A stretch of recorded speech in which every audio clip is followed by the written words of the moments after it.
Hello viewers, আসসালামু আলাইকুম। আশা করি আপনারা সবাই ভালো আছেন। আজকে আমরা এসেছি আমার শাশুড়ি বড় মামার বাসায়। আর বড় মামা থাকে বিদেশে, আর এখানে থাকেন বাসায় ওনার ওয়াইফ আর একটা মেয়ে। তো একটা ছেলেও আছে, উনিও থাকেন বিদেশে। তো এইদিকে আজকে আমরা এসেছি ঘোরাফেরা করতে, একদিন থাকবো।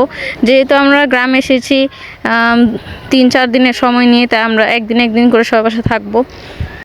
আর এটা হচ্ছে একটা দোতলা বাড়ি। তো বাড়িটা দেখতে খুবই সুন্দর, আর আমার শাশুড়ি মামিটা খুবই পরিপাটি করে রাখে ঘর বাড়ি, দেখতে খুবই সুন্দর লাগছে। দেখেন কত সুন্দর ভিউ। গ্রামের বাড়িঘরগুলোও যে এত সুন্দর হয় যে বোঝার মতো নেই। গ্রামের ঘরগুলোও এমনি তো অনেক বড় বড় হয়, কিন্তু মানুষ কম থাকলেও ঘর বাড়িগুলো বড়ই হয়। আমাদের শহরের মতো না, আমাদের শহরে তো সবাই একদম মানে একটা বক্সের ঘরের মতো থাকে, ছোটোখাটো এই আর কি। তো এদিকে বাড়িঘরগুলি খুবই সুন্দর লাগে। তো এইদিকে আমার শাশুড়ির মামি সব কিছু রেডি করে দিল। উনি বলেন আপনাদের হাতে রান্না আজকে খাই, আমি সব রেডি করে দিই, আপনারা পাক করেন। তো এদিকে আমার শাশুড়ি সব রান্নাবান্না করতে বসে গেল। তো আমি এদিকে গোসল করে ফ্রেশ হয়ে নিলাম। গ্রামে আসার পর আজকে গোসল করলাম। তো ভাবলাম আয়নের আব্বর আমি একটু মাঠের থেকে হেঁটে আসি, বাড়ির সামনে অনেক বড় মাঠ। তো আপনাদের একটু আগে দেখিয়ে দিলাম যে আমরা কোন বাড়িতে আছি, দোতলা বাড়ি। তো এদিকে আসলে মন চাইলে একটু মাঠে হাঁটলে মনটা এত ভালো লাগে, মনটা অনেক ভালো হয়ে যায়।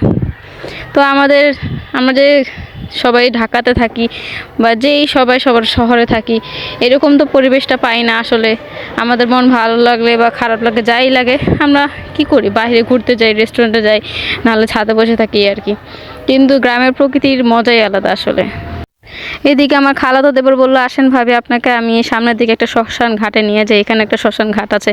তো আমি বলতেছি ভাই আমি এমনি ভয় পাই, যাওয়ার দরকার নেই। বলতেছে আরে ভয় পেন না, আসেন। তো আমরা শ্মশান ঘাটটাও দেখে নিলাম। তো অনেক রাস্তা পাড়িয়ে আসলাম আমরা।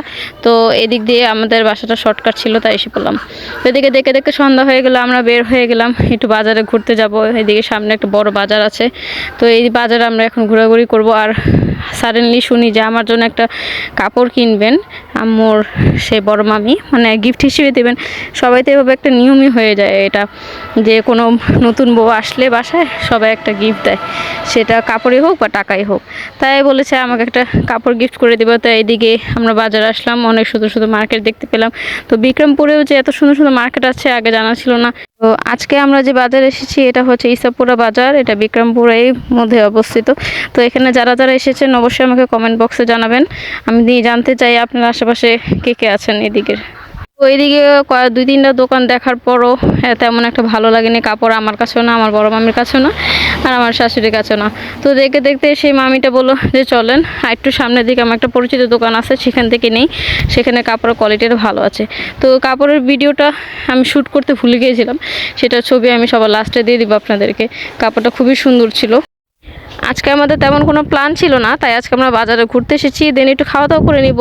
আমাদের প্ল্যান হবে কালকে যাব আমার শাশুড়ির মেজো খালার বাসায়, দেন ওখান থেকে আমরা ছোটো খালার বাসাও যাব। এদিকে আমাদের কাপড় দেখাও শেষ, কেনাকাটাও শেষ, তাই এখন আমরা বের হয়ে পড়বো। তো বাইরে দেখি অনেক সুন্দর একটা ফুচকার দোকান, তো এটা সাজেস্ট করেছে আমাদের ছোট খালা। তো বললাম তা আসো তাহলে খেয়ে নেই। তো এদিকে শাশুড়ি বলতেছিল চলো ফুচকা খাই, যেহেতু আমরা এমন একটা এরিয়াতে থাকি আশেপাশে তেমন একটা দোকানপাট বা রেস্টুরেন্ট নাই। তো ভাবলাম যেহেতু বাজারের দিকে এসেছি তাহলে খেয়েই যাই। তো আমরা যেহেতু মানুষ বেশি, তাই 6-8টার মতো আমরা ফুচকা চটপটি একসাথে মিক্স করে নিয়েছিলাম। তো এদিকে সবাই আমরা বসে পড়লাম খাওয়ার জন্য, সবাই তো এক্সাইটেড যে কেমন হবে ফুচকাটা। তো ওই খালাটা বলতেছিল অনেক মজা, এই জায়গাটা কোনো সমস্যা নেই, টেনশনের কোনো ব্যাপার নেই। তো আসলে খাবারটা খুবই মজা ছিল। দেন এখন খাবারটা এসে পড়েছে, এখন আমরা খাবারটা ট্রাই করব। তো খাবারটা ট্রাই করে দেখি খাবারটা অনেক ইয়ামি ছিল, অনেক মজা ছিল, টেস্ট আর কোয়ালিটি খুবই ভালো ছিল। তো এদিকে আমি তো ফুচকা ট্রাই করব, তাই ফুচকা ট্রাই করে নিলাম, অনেক মজা ছিল। আর আয়নের বাবা অর্ডার করেছিল চটপটি, আমরা বলেছিলাম দুজনে একসাথে মানে ভাগাভাগি করে খাবো। একই রকম অর্ডার করলে তো বুঝবো না কোনটা কীরকম। তো আজকে এই পর্যন্তই, সবাই ভালো থাকবেন, সুস্থ থাকবেন, দেখা হবে নেক্সট ব্লগে।